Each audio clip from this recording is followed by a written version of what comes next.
भोपाल से एक बड़ी खबर आपको बता दें, संविदा स्वास्थ्य कर्मचारियों की हड़ताल स्थगित हो गई। 4 दिन से आंदोलन पर ये स्वास्थ्यकर्मी थे। स्वास्थ्य मंत्री डॉक्टर प्रभुराम चौधरी से आश्वासन मिला और इसके बाद अब हड़ताल को स्थगित कर दिया है। संविदा कर्मियों ने 15 दिन के लिए अपनी हड़ताल को स्थगित किया है और कल से काम पर लौटेंगे ये संविदा स्वास्थ्य कर्मचारी। जाहिर तौर पर एक बड़ा रिलीफ, एक बड़ी राहत स्वास्थ्य सेवाओं के लिहाज से इसे कही जा सकती है। कोविड काल में अपनी कुछ शर्तों, अपनी कुछ मांगों को लेकर ये संविदा स्वास्थ्य कर्मचारी हड़ताल पर चले गए थे और इसके बाद 4 दिनों से इसका असर स्वास्थ्य सेवाओं पर पड़ता हुआ स्पष्ट नजर आ रहा था। सबसे बड़ा जो कोविड काल में एक जो घर घर सर्वे का अभियान चला है, उसको एक बड़ा धक्का लगा था, इस काम में बाधा आई थी और अब संविदा कर्मियों ने अगले 15 दिन के लिए अपनी हड़ताल टाल दी है। कल से वो काम पर लौटेंगे। प्रदेश के मंत्री से बातचीत करने के बाद में उन्होंने अपनी हड़ताल को टाला है, आश्वासन उनको मिला है।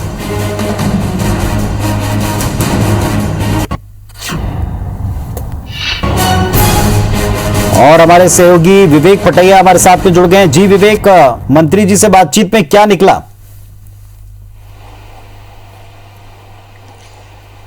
मध्य प्रदेश के संविदा स्वास्थ्य कर्मचारियों ने पिछले 4 दिन से लगातार जो है हड़ताल के जरिए सरकार का ध्यान आकर्षित किया और आज प्रदेश के स्वास्थ्य मंत्री से संविदा स्वास्थ्य कर्मचारियों का प्रतिनिधिमंडल जब मिला तो एक लिखित आश्वासन उनको दिया है पुनीत। और इस लिखित आश्वासन में जो मांगे थी उस पर पुनर्विचार कर जो है रिमार्क किया गया है कि इन मांगों पर किन अधिकारियों को काम करना है। अलग अलग जो मांगे थी उन पर जो है अधिकारियों को जिम्मेदारी दी गई है कि वो जो है इस संबंध में कार्य करें। और इस आश्वासन के बाद, लिखित आश्वासन के बाद जितने संविदा स्वास्थ्य कर्मचारी थे, करीब 19,000 इनकी संख्या पूरे प्रदेश में है, सभी काम पर लौट गए हैं। लेकिन सबसे बड़ा सवाल यह है कि इनकी जो 2 प्रमुख मांगे थी, जिसमें पिछले दिनों जो संविदा नीति बनी थी उसके अनुसार नियमित कर्मचारी की तरह इनको 90 की तर्ज पर 90% वेतन जो है सभी संविदा स्वास्थ्य कर्मचारियों को मिले, ये इनकी प्रमुख मांग थी। हालांकि इस मांग पर अभी भी सरकार की तरफ से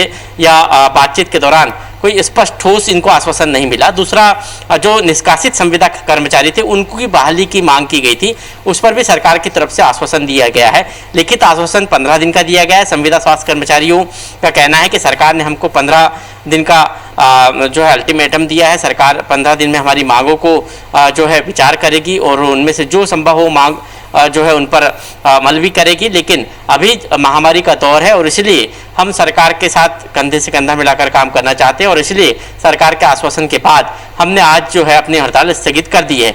बड़ा सवाल यह है कि 4 दिन जब हड़ताल की तो इन 4 दिनों में जो लोग परेशान हुए उसका क्या? प्रदेश के ग्रामीण अंचलों में जो स्वास्थ्य सेवाएं हैं इन संविदा स्वास्थ्य कर्मचारियों और एनआरएम के कर्मचारियों के कंधों पर ही है। ऐसी स्थिति में यदि इनकी हड़ताल 4 दिन चलती रही तो कितनी जो है जनसंख्या इस हड़ताल से प्रभावित हुई है, ये जो है सवाल इनसे पूछा जाना चाहिए। लेकिन बड़ा सवाल यही है कि इस महामारी के दौर में ऐसी हड़ताल क्या जायज़ है? सरकार अब इनकी मांगों पर कितने दिन तक विचार करती है या फिर 15 दिन बाद ये फिर हड़ताल में चल जाएंगी? जैसा कि उन्होंने चेतावनी भी दी है कि 15 दिन में सरकार ने उनकी मांगों पर विचार नहीं किया तो जो है फिर से हड़ताल पे हम चले जाएंगे। 15 जून के बाद फिर से हड़ताल की जाएगी और यदि ये हड़ताल होती है तो फिर सरकार क्या करेगी? क्योंकि ऐसे आश्वासन कई बार इन लोगों को मिल चुके हैं, ये कई बार हड़ताल कर चुके हैं और ऐसी हड़ताल में सिर्फ नुकसान यदि किसी का होता है तो जनता का होता है। और आश्वासन के बाद जो है ये हड़ताल वापस हो जाती है, संविदा स्वास्थ्य कर्मचारी काम पर लौट जाते हैं और सरकार भी भूल जाती है। लेकिन इस बार ऐसी स्थिति निर्मित न हो, क्योंकि जो महामारी का दौर चल रहा है, जिस तरह प्रदेश में महामारी फैली हुई है और इस दौरान इन स्वास्थ्य कर्मचारियों के कंधों पर स्वास्थ्य व्यवस्था की जिम्मेदारी है और इसलिए ऐसा ना हो कि सरकार के से इनकी बातचीत जो है सिर्फ एक आश्वासन तक ही टिकी रहे, कुछ ठोस निर्णय निकलकर सामने आए। चलिए देखते हैं कि ये जो हड़ताल स्थगित हुई है इसमें जैसे आपने एक बड़ा प्रश्न उठाया कि आम जनता का क्या, क्योंकि बार बार वो सफर करती है और दूसरा ये कि जो मूल मांग थी उस पर अमल हो पाता है या फिर वही स्थिति बनेगी, फिर लोग परेशान होंगे। आप बने रहे हमारे साथ। एक और महत्वपूर्ण खबर दर्शकों को बता दें